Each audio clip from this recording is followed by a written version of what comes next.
Chapter 47. The Dappled Greys. The Baron, followed by the Count, traversed a long suite of apartments in which the prevailing characteristics were heavy magnificence and the gaudiness of ostentatious wealth, until he reached the boudoir of Madame Danglars, a small, octagonal-shaped room hung with pink satin covered with white Indian muslin. The chairs were of ancient workmanship and materials. Over the doors were painted sketches of shepherds and shepherdesses after the style and manner of Boucher, and at each side pretty medallions in crayons, harmonizing well with the fittings up of this charming apartment, the only one throughout the vast hotel in which any distinctive taste prevailed. The truth was, it had been entirely overlooked in the plan arranged and followed out by Monsieur Danglars and his architect, who had been selected to aid the Baron in the great work of improvement he meditated, solely because he was the most fashionable and celebrated decorator of the day. The ornamental part of the fittings-up of Madame Danglars' boudoir had then been left entirely to herself and Lucien Debray.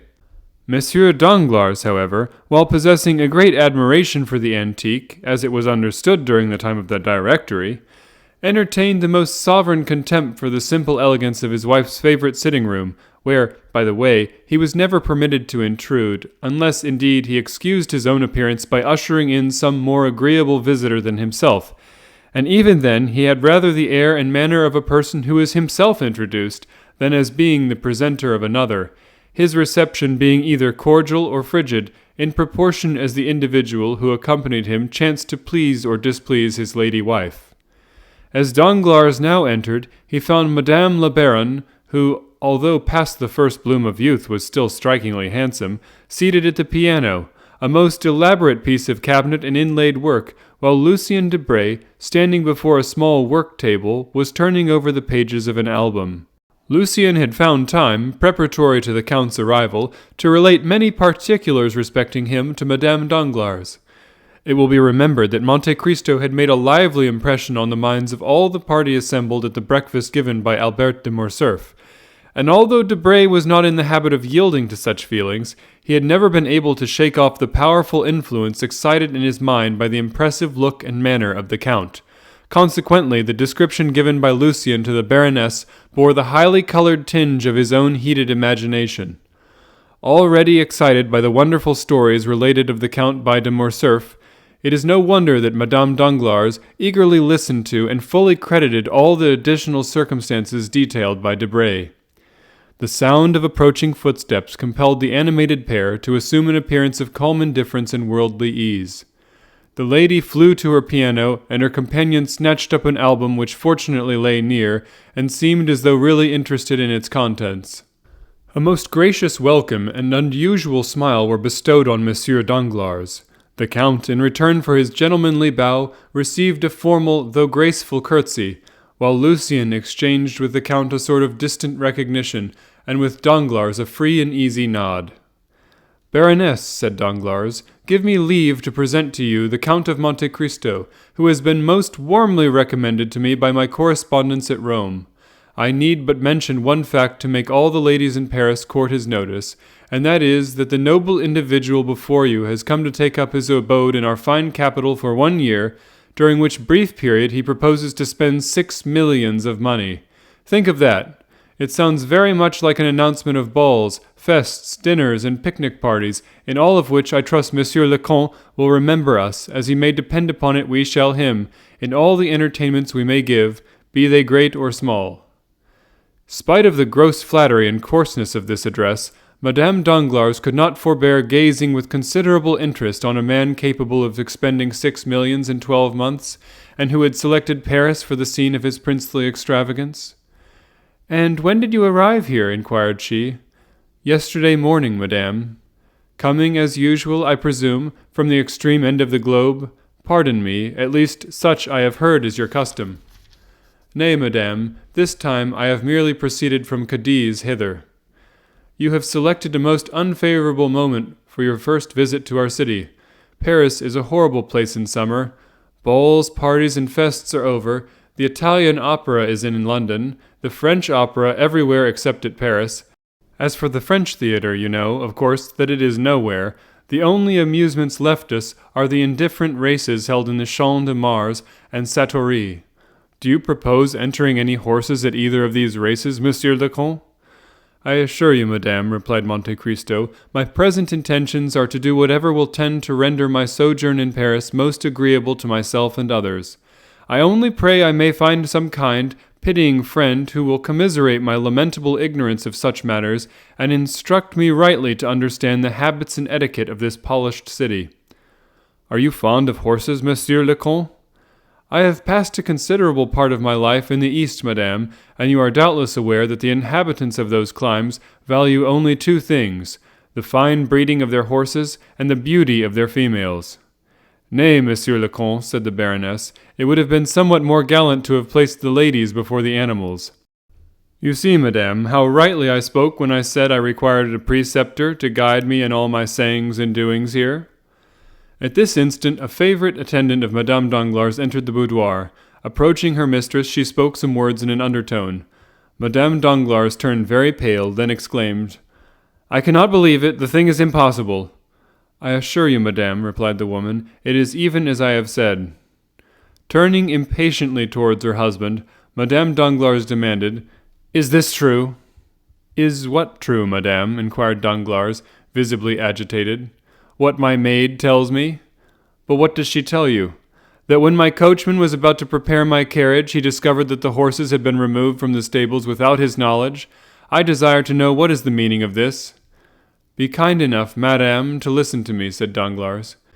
Fear not my listening. Ay, and attentively too, for in truth I am most curious to hear what explanation you purpose offering for conduct so unparalleled. These two gentlemen shall decide between us, but first I will state the case to them. Gentlemen, continued the Baroness, among the 10 horses in the stables of Monsieur le Baron Danglars are 2 that belong exclusively to me, a pair of the handsomest and most spirited creatures to be found in Paris. But to you, at least, Monsieur Debray, I need not give up further description, because to you my beautiful pair of dappled greys were well known. Well, I had promised Madame de Villefort the loan of my carriage to drive tomorrow to the Bois de Boulogne, but when my coachman goes to fetch the greys from the stables, they are gone, positively gone. No doubt Monsieur Danglars has sacrificed them to the selfish consideration of gaining some thousands of paltry francs. Oh, how I hate and detest that money-grasping nature! Heaven defend me from all the race of mercenary speculators.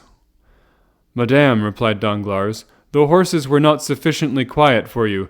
They were scarcely 4 years old, and they made me extremely uneasy on your account. Nonsense, retorted the Baroness. You could not have entertained any alarm on the subject, because you are perfectly well aware that I have recently engaged a coachman who is said to be the best in Paris. But perhaps you have disposed of the coachman as well as the horses? My dear love, pray do not say any more about them, and I promise you another pair exactly like them in appearance, only more quiet and steady. The Baroness shrugged up her shoulders with an air of ineffable contempt, while her husband, affecting not to observe it, turned towards Monte Cristo and said, Upon my word, Monsieur le Comte, I am quite sorry I was not sooner aware of your establishing yourself in Paris. And wherefore? asked the Count. Because I should have liked to have made you the offer of these horses. I have almost given them away as it is, but as I before said, I was anxious to get rid of them upon any terms. They were only fit for a young man, not at all calculated for a person of my time of life. I am much obliged by your kind intentions towards me, said Monte Cristo, but this morning I purchased a very excellent pair of carriage horses, and I do not think they were dear. There they are. Come, Monsieur Debray, you are a connoisseur, I believe. Let me have your opinion on them. As Debray walked towards the window, Danglars approached his wife. I could not tell you before others, said he, in a low tone, the reason of my parting with the horses, but a most enormous price was offered me this morning for them.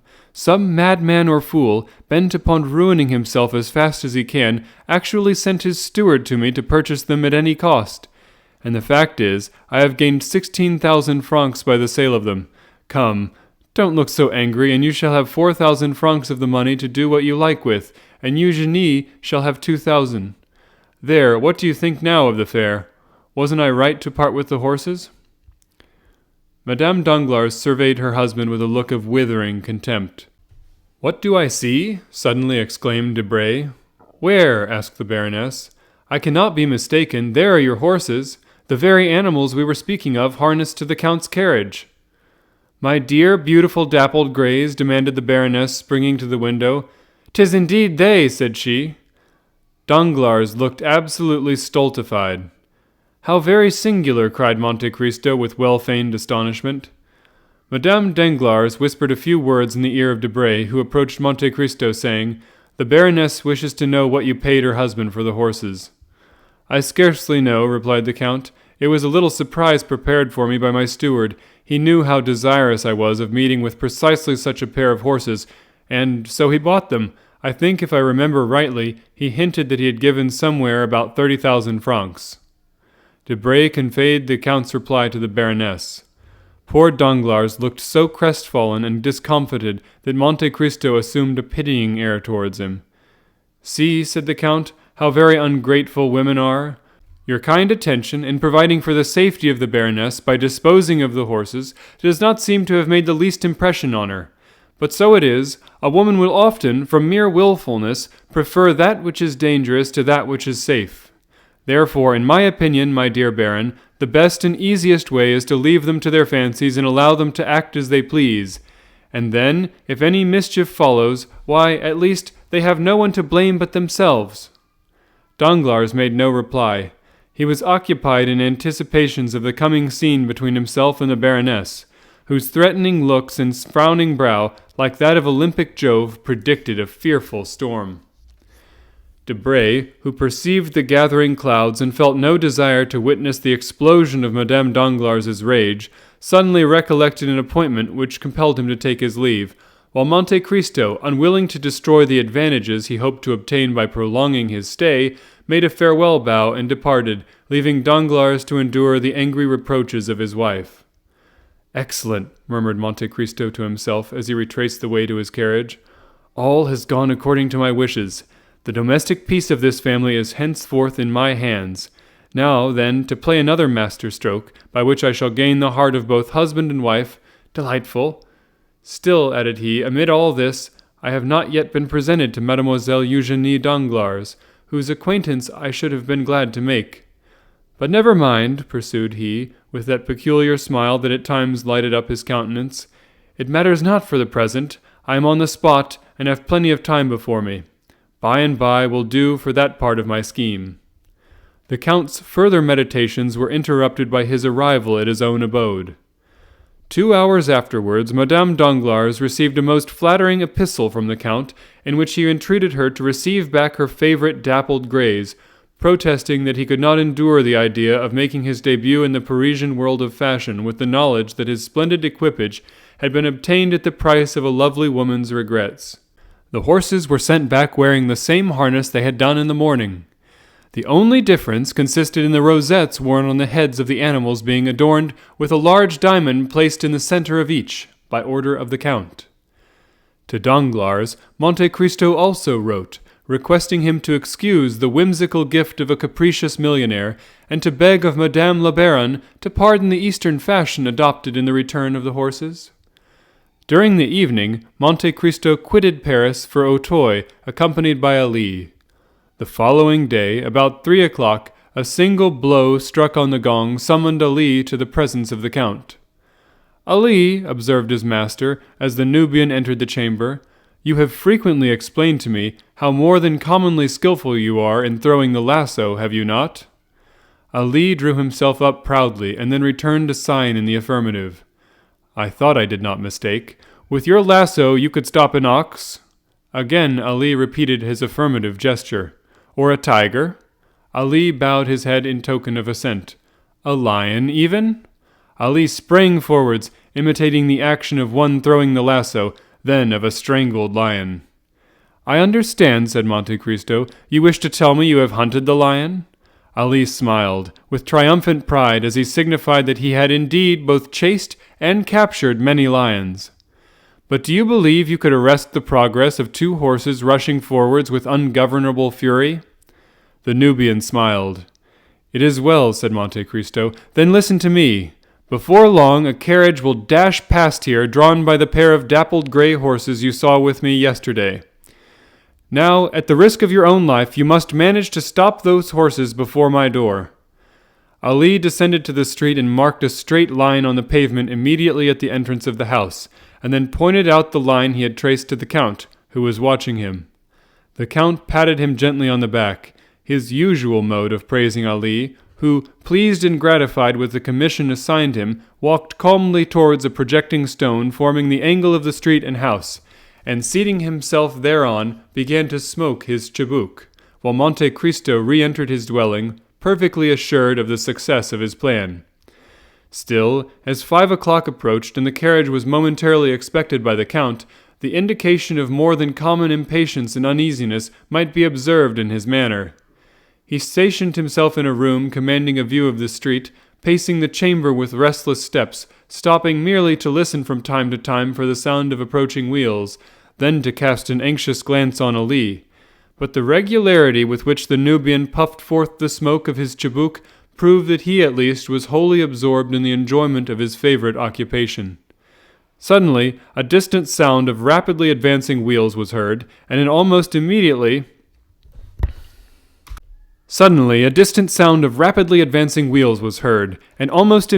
a carriage appeared, drawn by a pair of wild, ungovernable horses, which rushed forward as though urged by the fiend himself, while the terrified coachman strove in vain to restrain their furious speed. In the vehicle was a female, apparently young, and a child of about 7 or 8 years of age. Terror seemed to have deprived them even of their power of uttering a cry, and both were clasped in each other's arms, as though determined not to be parted by death itself.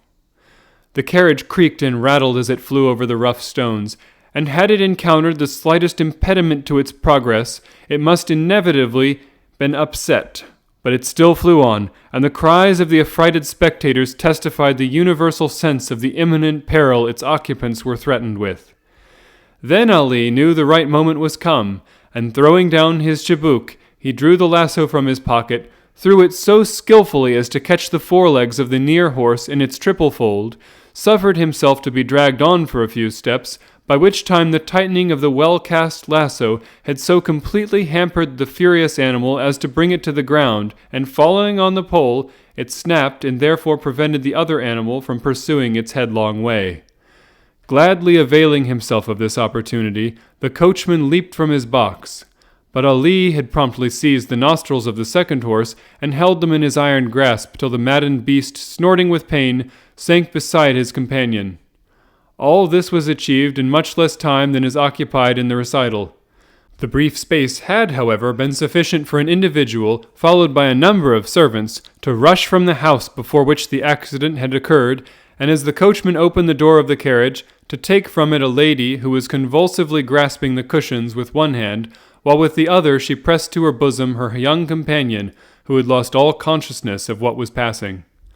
Monte Cristo carried them both to the salon and deposited them on a sofa. "Compose yourself, madame," said he. "All danger is over." The female looked up at these words, and with a glance far more expressive than any entreaties could have been, pointed to her child, who still continued insensible. "I understand the nature of your alarms, madame," said the Count, carefully examining the child, "but I assure you there is not the slightest occasion for uneasiness. Your little charge has not received the least injury. His insensibility is merely the effects of terror and will soon cease. Are you quite sure you do not say so to tranquilize my fears? See how deadly pale he is. My child, my darling Edward, to speak to your mother. Open your dear eyes and look on me once again. Oh, sir, in pity send for help. My whole fortune shall not be thought too much for the recovery of my blessed boy." With a calm smile and gentle wave of the hand, Monte Cristo signed to the distracted mother to lay aside her apprehensions.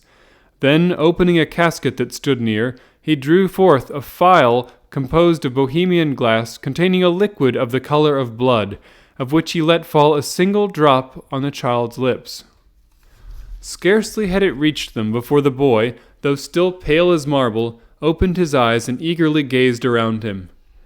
At this unhoped-for sight, the wild delight of the mother equaled her former despair. "Where am I?" exclaimed she, when her first raptures at her son's recovery were past, "and to whom am I indebted for so happy a termination to my late dreadful alarm?" "Madame," answered the Count, "you are under the roof of one who esteems himself most fortunate in having been able to save you from a further continuance of your sufferings." "My wretched curiosity has brought all this about," pursued the lady. "All Paris rang with the praises of Madame Danglars' beautiful horses, and I had the folly to desire to know whether they really merited the high character given of them." "Is it possible," exclaimed the Count with well-feigned astonishment, "that these horses belong to Madame la Baronne?" "They do indeed. May I inquire if you are acquainted with Madame Danglars?" "I have that honor, and my happiness at your escape from the danger that threatened you is redoubled by the consciousness that I have been the unwilling and unintentional cause of all the peril you have incurred. I yesterday purchased these horses of the Baron, but as the Baroness evidently regretted parting with them, I ventured to send them back to her, with a request that she would gratify me by accepting them from my hands." "You are then doubtless the Count of Monte Cristo, of whom Hermine has talked to me so much." "You have rightly guessed, madame," replied the Count. "And I am Madame Heloise de Villefort."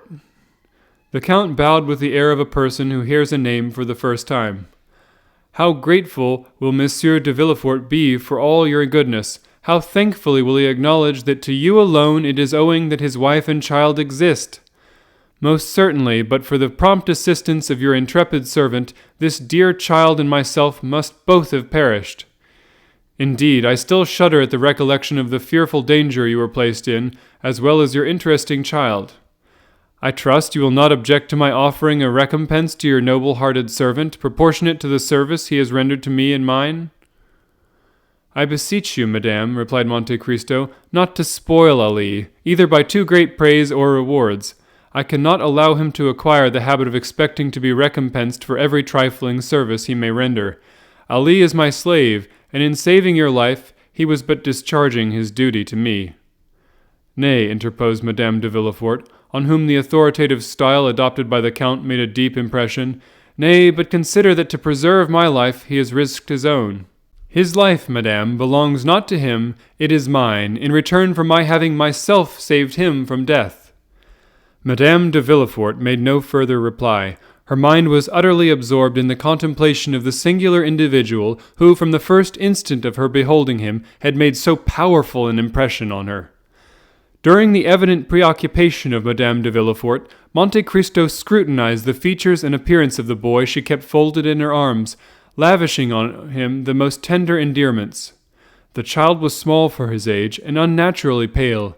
A mass of straight black hair, defying all attempts to train or curl it, fell over his projecting forehead and hung down to his shoulders, giving increased vivacity to eyes already sparkling with the youthful love of mischief and fondness for every forbidden enjoyment. His mouth was large, and the lips, which had not yet regained their color, were particularly thin. In fact, the deep and crafty look, forming the principal character of the child's face, belonged rather to a boy of 12 or 14 years of age than to one so young. His first movement was to free himself by a violent push from the encircling arms of his mother, and to rush forwards to the casket from whence the Count had taken the vial of elixir. Then, without asking permission of anyone, he proceeded in all the wilfulness of a spoiled child unaccustomed to restrain either whims or caprices, to pull the corks out of all the bottles in the casket. "Touch nothing, my little friend," cried the Count eagerly. "Some of those liquids are not only dangerous to taste, but even to smell." Madame de Villefort became very pale, and seizing her son's arm, drew him anxiously towards her. But once satisfied of his safety, she also cast a brief but expressive glance on the casket, which was not lost upon the Count. At this moment Ali entered. At sight of him, Madame de Villefort uttered an expression of pleasure, and holding the child still closer towards her, she said, "Edward, dearest, do you see that good man? He has shown very great courage and resolution, for he exposed his own life to stop the horses that were running away with us, and would certainly have dashed the carriage to pieces before long. Thank him, then, my child, in your very best manner, for had he not come to our aid, neither you nor I would have been alive to speak our thanks." This address, however, excited no similar feeling of gratitude on the part of the child, who, instead of obeying his mother's directions, stuck out his lips and turned away his head in a disdainful and contemptuous manner, saying, "I don't like him. He's too ugly for me." The Count witnessed all this with internal satisfaction, and a smile stole over his features as he thought that such a child bade fair to realize one part of his hopes, while Madame de Villefort reprimanded her son with a gentleness and moderation very far from conveying the least idea of a fault having been committed. "This lady," said the Count, speaking to Ali in the Arabic language, "is desirous that her son should thank you for saving both their lives, but the boy refuses, saying, 'You are too ugly.'" Ali turned his intelligent countenance towards the boy, on whom he gazed without any apparent emotion, but the sort of spasmodic working of the nostrils showed to the practised eye of Monte Cristo how deeply the Arab was wounded by the unfeeling remark. "Will you permit me to inquire," said Madame de Villefort as she rose to take her leave, "whether you usually reside here?" "No, I do not," replied Monte Cristo. "It is a small place I have purchased quite lately. My place of abode is number 30, Avenue des Champs-Élysées, but I am delighted to see your countenance seems expressive of a perfect return to tranquillity. You have quite recovered from your fright, and are, no doubt, desirous of returning home. Anticipating your wishes, I have desired the same horses you came with to be put to one of my carriages, and Ali, he whom you think so very ugly," continued he, addressing the boy with a smiling air, "will have the honor of driving you home, while your coachman remains here to attend to the necessary repairs of your calash. Directly that important business is concluded, I will have a couple of my own horses harnessed and convey it direct to Madame Danglars." "I dare not return with those dreadful horses," said Madame de Villefort. "You will see," replied Monte Cristo, "that they will be as different as possible in the hands of Ali.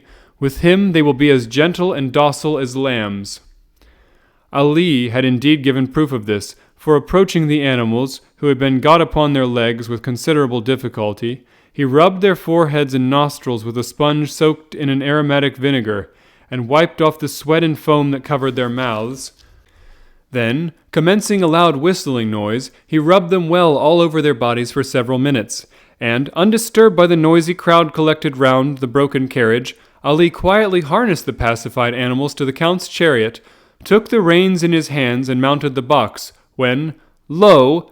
To the utter astonishment of those who had witnessed the ungovernable spirit and maddened velocity of the same horses, he was actually compelled to apply his whip in no very gentle manner before he could induce them to start, and even then all that could be obtained from the celebrated Dappled greys, now changed into a couple of as dull, sluggish, stupid brutes as the most timid driver would desire to meet with, was a slow, pottering pace, kept up with so much difficulty that Madame de Villefort was more than a couple of hours returning to her residence in the Faubourg Saint-Honoré. Scarcely had the first congratulations upon her miraculous escape been gone through than she retired to her room, ostensibly for the purpose of seeking a little repose, but in reality to write the following letter to Madame Danglars. "Dear Hermine, I have just had a wonderful escape from the most imminent danger, and I owe my safety to the very Count of Monte Cristo we were talking about yesterday, but whom I little expected to see today. I remember how unmercifully I laughed at what I considered your eulogistic and exaggerated praises of him, but I have now ample cause to admit that your enthusiastic description of this wonderful man fell far short of his merits. But I must endeavor to render the account of my adventures somewhat more intelligible. You must know then, my dear friend, that when I had proceeded with your horses as far as Ranelagh, they darted forwards like mad things, and galloped away at so fearful a rate that there seemed no other prospect for myself and my poor Edward but that of being dashed to pieces against the first object that impeded their progress, when a strange-looking man, an Arab or a Nubian, at least a black of some nation or other, at a signal from the Count, whose domestic he is, suddenly seized and stopped the infuriated animals, even at the risk of being trampled to death himself, and certainly he must have had a most wonderful escape. The Count then hastened to us and carried myself and son into his house, where by some skilful application he speedily recalled my poor Edward, who was quite insensible from terror, to life. When we were sufficiently recovered, he sent us home in his own carriage. Yours will be returned to you tomorrow. I am fearful you will not be able to use your horses for some days. They seem thoroughly stupefied, as if sulky and vexed at having allowed this black servant to conquer them after all. The Count, however, has commissioned me to assure you that 2 or 3 days' rest, with plenty of barley for their sole food during that time, will bring them back to their former fine condition, which means, I suppose, that they will be ready to run off with the carriage again and play their wild pranks with as much headstrong fury as they evinced yesterday. Do not let them endanger your life, dear Hermine, as they did mine, for Providence may not send a Monte Cristo or his Nubian servant to preserve you from destruction as it did me. Adieu. I cannot return you many thanks for the drive of yesterday, but after all I ought not to blame you for the misconduct of your horses, more especially as it procured me the pleasure of an introduction to the Count of Monte Cristo, and certainly that illustrious individual, apart from the millions he is said to be so very anxious to dispose of, seemed to me one of those curiously interesting problems I, for one, delight in solving at any risk or danger. Nay, so bent am I on following up my acquaintance with this remarkable personage, that if all other means fail, I really believe I shall have to borrow your horses again and make another excursion to the Bois de Boulogne. My sweet Edward supported the accident with admirable courage. He did not utter a single cry, but fell lifeless into my arms. Nor did a tear fall from his eyes after it was over. I doubt not you will consider these praises the result of blind maternal affection, but the delicate, fragile form of my beloved child contains a mind of no ordinary strength, with the heroic firmness of a Spartan boy. Valentine sends many affectionate remembrances to your dear Eugenie, and with best love to her and yourself I remain, ever, yours truly, Heloise de Villefort. P.S. Do pray contrive some means of my meeting the Count of Monte Cristo at your house. I must and will see him again. I have just made Monsieur de Villefort promise to call on him in order to acknowledge the signal service he has rendered our family in preserving our child, if my unworthy self goes for nothing, and I flatter myself my husband's visit will be returned by the Count. Nothing was talked of throughout the evening but the adventure at Auteuil. Albert related it to his mother, Chateau Renaud recounted it at the Jockey Club, and Debray detailed it at length in the salons of the minister. Even Beauchamp accorded 20 lines in his journal to the relation of the Count's courage and gallantry, thereby placing him as the greatest hero of the day before the eyes of all the fair members of the aristocracy of France. Vast was the crowd of visitors and inquiring friends who left their names at the hotel of Madame de Villefort, with the design of renewing their visit at the right moment and of hearing from her lips all the interesting circumstances of this most romantic adventure. As Heloise had stated, Monsieur de Villefort donned his best black suit, drew on a pair of new white kid gloves, ordered the servants to attend the carriage dressed in their full livery, and forthwith drove to the hotel of the Count, situated, as the reader is already informed, in the Avenue des Champs-Élysées.